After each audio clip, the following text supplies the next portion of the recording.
உலக நாடுகளையே கடந்த சில மாதங்களா ஆட்டி படைச்சுக்கிட்டு வரக்கூடிய அமெரிக்க அதிபரான டொனால்டு ட்ரம்ப்பையே இப்ப எலான் மஸ்க் ஆட்டி படைக்க ஆரம்பிச்சிருக்கிறாருங்க. எலான் மஸ்க் சொல்லி இருக்கக்கூடிய ஒரு விஷயம் இப்போ அமெரிக்க அரசியல்லையே பெரும் புயலே உருவாக்கி இருக்குதுங்க.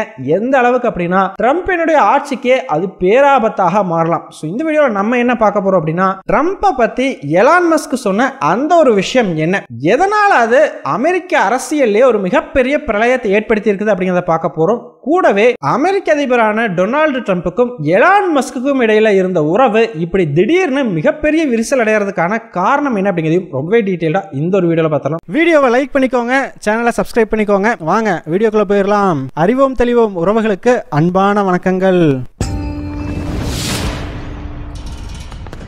முதல் விஷயமா, அமெரிக்க அதிபர் தேர்தலில் ட்ரம்ப் ஜெயிச்சதற்கு ஒரு முக்கியமான காரணம் யாரு அப்படின்னு கேட்டா எல்லாருமே மெஜாரிட்டியா எலான் மஸ்க் அப்படிங்கிற பெயரை சொல்லுவாங்க. அந்த அளவுக்கு பாத்தீங்கன்னா எலான் மஸ்க் அமெரிக்க அதிபர் தேர்தலில் ட்ரம்ப் ஜெயிக்கிறதுக்கு ரொம்பவே உறுதுணையா வந்து நின்றுருக்கா. அப்படி ட்விட்டரை வாங்கினதே பாத்தீங்கன்னா ட்ரம்ப்புக்கான ஒரு மிகப்பெரிய வெற்றி அப்படின்னு சொல்லி ஆகணும். ட்விட்டரை வாங்கி அதை எக்ஸ்னு மாத்தி அதுல தனக்கான ஒரு செல்வாக்கு உருவாக்கி தனக்குன்னு இருக்கக்கூடிய ஒரு கூட்டத்தையும் ட்ரம்போட ஃபாலோவர்ஸா எலான் மஸ்க் வந்து மாத்தி கொடுத்திருந்தாரு.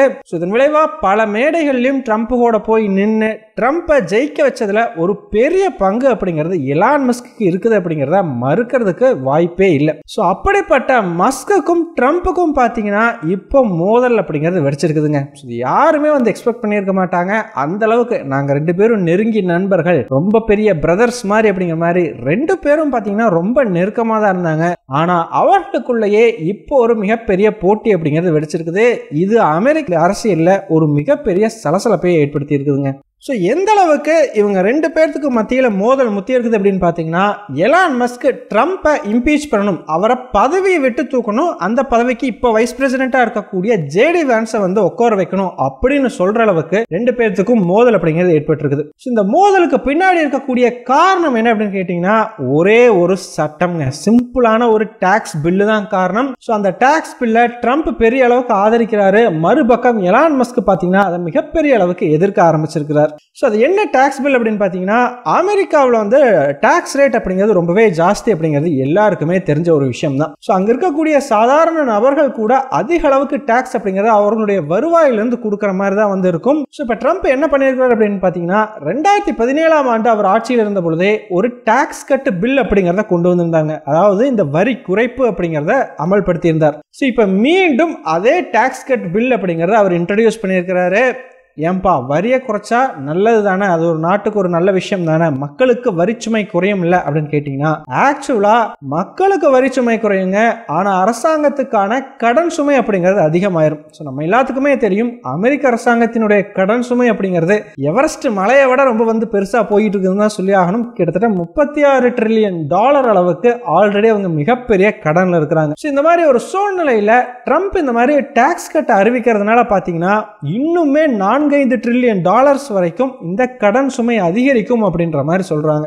ஏன்பா $4 டிரில்லியன் தானே அப்படின்னு கேட்டீங்கன்னா இந்த $4 டிரில்லியன் அப்படிங்கிறது இந்த உலகத்தில் இருக்கக்கூடிய மெஜாரிட்டி நாடுகளை விட அந்த நாடுகளுடைய பொருளாதாரத்தை விட ரொம்ப ஜாஸ்திங்க. இந்திய பொருளாதாரமே பாத்தீங்கன்னா இப்ப $4 டிரில்லியன் அளவுக்கு தான் வந்திருக்குது. இப்ப பாருங்க, இந்திய பொருளாதாரத்தினுடைய அளவை விட அதிக கடன் சுமை அப்படிங்கிறது அவங்களுக்கு இது மூலமா உருவாகும். ஆல்ரெடி 36 டிரில்லியன், இப்போ ஒரு 4-5 டிரில்லியன் 40 டிரில்லியனுக்கு மேல வந்து போயிரும். இது அமெரிக்காவை ஒரு படுகொலியில தள்ளிரும் அப்படின்ற மாதிரி வந்து எலான் மஸ்க் சொல்றாருங்க. அது மட்டும் இல்ல, எலான் மஸ்க் இன்னொரு விஷயம் என்ன சொல்றாரு அப்படின்னு பாத்தீங்கன்னா இந்த மாதிரி டாக்ஸ் கட் பில் அப்படிங்கறத எல்லாத்துக்கும் ஈக்குவலா வந்து நீங்க கொண்டு வந்துருவீங்க, அதுக்கு பதிலா மெடிக்கைடு மாதிரியான விஷயங்கள்ல கை வைக்கிறீங்க. இந்த மாதிரி வந்து பாத்தீங்கன்னா ஒரு பக்கம் வரியை குறைச்சா அது ஏதோ ஒரு பக்கத்துல இருந்து வருவாயை வர வைக்கணும் இல்லையா?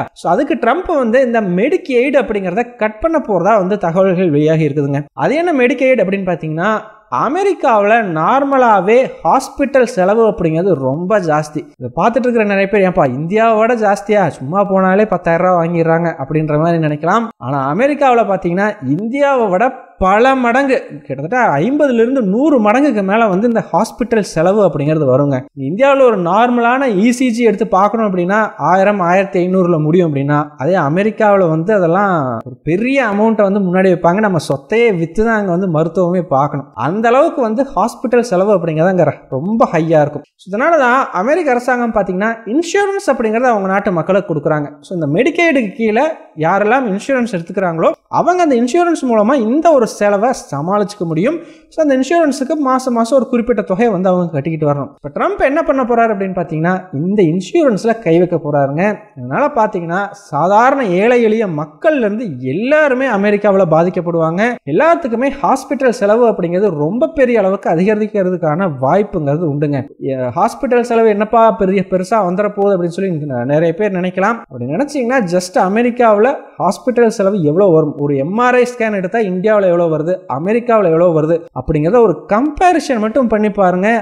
எந்த அளவுக்கு ஜாஸ்தி அப்படிங்கிறது அப்பவே உங்களுக்கு தெளிவாக புரியும். இந்தியாவில் 15,000 to 20,000 ரூபாய் வரக்கூடிய ஒரு எம்ஆர்ஐ ஸ்கேன் பார்த்தீங்கன்னா அமெரிக்காவில் $50,000-$60,000 மேலே வருங்க. ஸோ யோசிச்சு பாருங்க, இந்திய பணத்தில் 20,000 எங்க, அமெரிக்கன் டாலர்ஸில் 60,000 அப்படிங்கிறது எங்க. அதை வந்து இந்தியன் ருபிக்கு கன்வெர்ட் பண்ணீங்கனாலே தெரியும், லட்சக்கணக்கில் வந்து போகும் ஜஸ்ட் ஒரு ஸ்கேனுக்கு மட்டுமே. ஸோ இப்போ யோசிச்சு பார்த்துக்கோங்க, அங்கெல்லாம் வந்து ஒரு ஆக்சிடென்ட்னு போய் அட்மிட் ஆகிட்டோம் அப்படின்னா இன்சூரன்ஸ் இல்லைனா அவ்வளோதான், கதை காலி. ஸோ மொத்தமாக வந்து ஹாஸ்பிட்டலுக்கு எழுதி தான் வைக்கணும். ஸோ அந்த அளவுக்கு வந்து அங்கே நிலைமை மோசமாயிடும். ஸோ இந்த மெடிக்கைடை ட்ரம்ப் கட் பண்ணாரு அப்படின்னா. ஸோ அது மட்டும் இல்லாமல் எலான் மஸ்க் இன்னொரு விஷயம் என்ன சொல்றாரு அப்படின்னு பார்த்தீங்கன்னா, டோஜி அப்படின்னு சொல்லக்கூடிய ஒரு டிபார்ட்மெண்ட்டை உருவாக்கி அதற்கு எலான் மஸ்க தலைவராக போட்டிருந்தாங்க இல்லையா, டிபார்ட்மெண்ட் ஆஃப் கவர்மெண்ட் எஃபிஷியன்சி அப்படின்னு சொல்லி. ஸோ அந்த ஒரு டிபார்ட்மெண்ட்ல எலான் மஸ்க் தலைவராக இருக்கும்போது பார்த்தீங்கன்னா தேவையில்லாத அரசு பணியில் இருக்கக்கூடிய எல்லாரையுமே வேலை விட்டு போக சொல்லி ஒரு உத்தரவு வந்து பிறப்பிச்சிருந்தா. அப்படி எங்கெல்லாம் அரசாங்கம் தேவையில்லாமல் செலவு பண்ணுதோ அங்கே எல்லாத்துலேயுமே நான் வந்து குறைக்க போறேன் அப்படின்னு சொல்லி நிறைய பேர்த்த வேலையை விட்டு தூக்குறது, நிறைய விஷயங்களுக்கான ஸ்பெண்டிங்கை கட் பண்றது, ஃபாரின் கண்ட்ரிஸ்க்கு கொடுத்துக்கிட்டு இருந்த எய்டை கட் பண்றது, இந்த மாதிரி பல விஷயங்களையும் எலான் மஸ்க் வந்து பண்ணியிருந்தார். இப்போ எலான் மஸ்க் என்ன சொல்றாரு அப்படின்னு பார்த்தீங்கன்னா, நான் அந்த டாஜியினுடைய தலைவராக இருந்த பொழுது எவ்வளவு தூரம் அமெரிக்காவினுடைய செலவுகளை மிச்சப்படுத்தணும் அதெல்லாம் ஒரே சேர வந்து ட்ரம்ப் ஒரே டாக்ஸ் பில் அப்படிங்கிற பேர்ல மொத்தமா அடிச்சு காலி பண்ணிட்டாரு. இப்போ அதை விட அமெரிக்காவினுடைய கடன் சுமை செலவு அப்படிங்கிறது அதிகரிக்க போகுது. இது எந்த விதத்துல வந்து நியாயம்? நான் அந்த டிபார்ட்மெண்ட்ல வேலை செஞ்சதுக்கே எனக்கு வந்து பலன் இல்லாம வந்து போயிடுச்சு அப்படின்ற மாதிரியான ஒரு குற்றச்சாட்டை முன் வச்சிருக்காருங்க. இதற்கு ட்ரம்ப் என்ன பதிலடி கொடுத்திருக்காரு அப்படின்னு பாத்தீங்கன்னா, இந்த ஒரு டாக்ஸ் பில்லை நான் கொண்டு வந்தப்போ எலான் மஸ்க் கிட்ட நான் அதை காமிச்சேன். அவர் அதையெல்லாம் தெளிவா பார்த்த பிறகுதான் இந்த ஒரு டாக்ஸ் பில்லே காங்கிரஸ்ல வந்து பாஸ் பண்ணப்பட்டது. ஆனா இன்னைக்கு என்னமோ அவர் அதை பார்க்கவே இல்லை அப்படின்ற மாதிரி பேசுறாரு.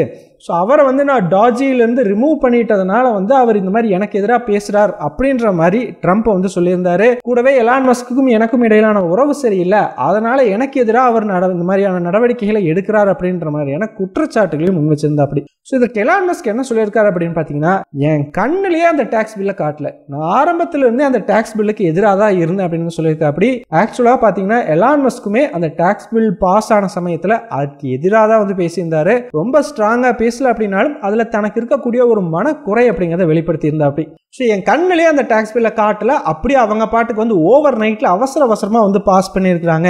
இப்போ என்னடானா என்கிட்ட காட்டணும்னு வந்து அவர் சொல்லிட்டு இருக்காரு, அது சுத்த போய் அப்படின்ற மாதிரி எலான் மஸ்க் ட்ரம்ப்புக்கு பதிலடி கொடுத்துருக்காருங்க. இது அப்படியே ஒன்று மாற்றி ஒன்று எங்கே போக ஆரம்பிச்சிருச்சு அப்படின்னு பார்த்தீங்கன்னா, ட்ரம்ப் ஒரு கட்டத்தில் ஸ்பேஸ் எக்ஸ் மற்றும் டெஸ்லா இந்த மாதிரியான நிறுவனங்களுக்கு இருக்கிற கவர்மெண்ட் கான்ட்ராக்ட்ஸ் எல்லாம் நான் கட் பண்ணுறேன், உங்களுக்கு கொடுத்துட்டு இருக்கக்கூடிய சப்சிடியை பூராமே நான் கேன்சல் பண்ண போறேன் அப்படின்னு சொல்லி அறிவிக்க, இந்த இடத்துல தாங்க எலான் மஸ்க் ஒரு மிகப்பெரிய அணுகுண்டையை தூக்கி போடுறார். அது என்ன அப்படின்னு பார்த்தீங்கன்னா, அமெரிக்காவில் எப்ஸ்டைன் கேஸ் அப்படிங்கிறது ரொம்பவே ஃபேமஸ். அது என்னப்பா எப்ஸ்டைன் கேஸ் அப்படின்னு பார்த்தீங்கன்னா, எப்ஸ்டைன் சொல்லக்கூடிய ஒரு நபர் அமெரிக்காவில் பார்த்தீங்கன்னா ஒரு பிரைவேட் ஐலாண்ட் அப்படிங்கிறத வச்சிருந்தா. அப்படிங்க இந்த பிரைவேட் ஐலாண்ட்ல குழந்தைகளை வைத்து தவறான முறையில் வந்து குழந்தைகளை பயன்படுத்தினதா அவர் மேல வந்து ஒரு குற்றச்சாட்டு முன்வைக்கப்பட்டு கேஸ் எல்லாம் நடந்தது. அவர் வந்து பண்ணிட்டு இறந்து போயிட்டா. அப்படி இந்த எப்ஸ்டைன் கேஸ்ல பல மர்மங்கள் இருக்கிறதா சொல்லப்படுதுங்க. இந்த மாதிரியான குழந்தைகளை அமெரிக்காவில இருந்தும் மற்ற நாடுகள்ல இருந்தும் சின்ன குழந்தைகளை ரொம்ப வந்து 18 வயசு கீழே இருக்கக்கூடிய குழந்தைகள் எல்லாம் கடத்திக்கிட்டு போய் அந்த ஒரு பிரைவேட் ஐலாண்ட்ல வச்சு அமெரிக்காவில் இருக்கக்கூடிய ஃபேமஸான செலிபிரிட்டிஸ், ஹாலிவுட்ல நடிக்கக்கூடிய ஆக்டர்ஸ், டாப் பொலிட்டீஷியன்ஸ், ரொம்ப பவர்ஃபுல்லான பர்சன்ஸ் அப்படின்னு சொல்லி இவங்க எல்லாருக்குமே இந்த குழந்தைகளை தவறான முறையில் பயன்படுத்துறதுக்கு, பாலியல் ரீதியாக துன்புறுத்துறதுக்கான ஒரு களமா அந்த ஐலாண்டை வந்து இந்த எப்ஸ்டைன் அப்படிங்கிறது உருவாக்கி இருந்திருக்கா அப்படி. ஸோ இந்த விஷயத்துல நிறைய பேருங்க, ஆயிரக்கணக்கான பேர் சம்பந்தப்பட்டிருக்கலாம். நிறைய பேருக்கு இந்த எப்ஸ்டைன்கிற நபரோட தொடர்பு இருக்குது. அதுல ரொம்ப இன்ஃப்ளூயன்ஷியலான பர்சன்ஸே நிறைய பேர் இருக்கிறாங்க அப்படின்ற மாதிரி சொல்லப்பட்டது. அதனாலே பாத்தீங்கன்னா இந்த எப்ஸ்டைன் கேஸ்ல பல விஷயங்கள் மூடி மறைக்கப்பட்டிருச்சுங்க. எதுவுமே பொதுமக்களுக்கு வெளிப்படையா சொல்லப்படவே இல்லை. ஸோ டொனால்டு ட்ரம்ப் ஆட்சிக்கு வரும்போது பாத்தீங்கன்னா இந்த மாதிரி அரசாங்கம் மறைத்து வைத்திருக்கக்கூடிய தகவல்கள் எல்லாம் நான் வெளியிடுவேன் அப்படின்னு சொல்லியிருந்தா அப்படி இல்லையா. அதே மாதிரி ஆட்சிக்கு வந்ததையுமே ஜான் எஃப் கென்னடியினுடைய கொலை வழக்கு, இந்த மாதிரி பல விஷயங்கள்ல மக்கள் கிட்ட இருந்து மறைக்கப்பட்ட தகவல்களை ட்ரம்ப் வெளியிட்டு இருந்தாருங்க. அதுல இந்த எப்ஸ்டைன் கேஸுமே உண்டு.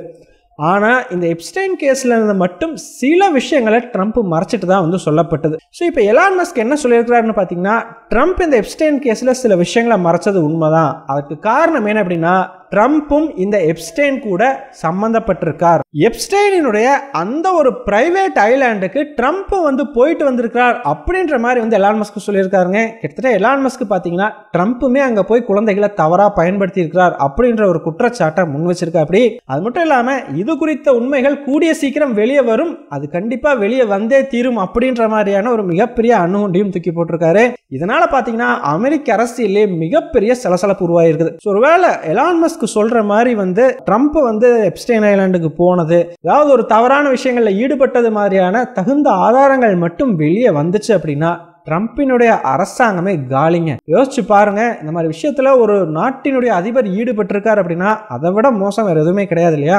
அதனால அமெரிக்க அரசியல் மிகப்பெரிய பரபரப்புல இருக்குது. ஸோ இது எங்க எப்படி போய் முடியும் அப்படிங்கிறத நம்ம பொறுத்து தான் பார்த்தாகணும். ஸோ ஃபைனலாக நீங்க என்ன நினைக்கிறீங்க?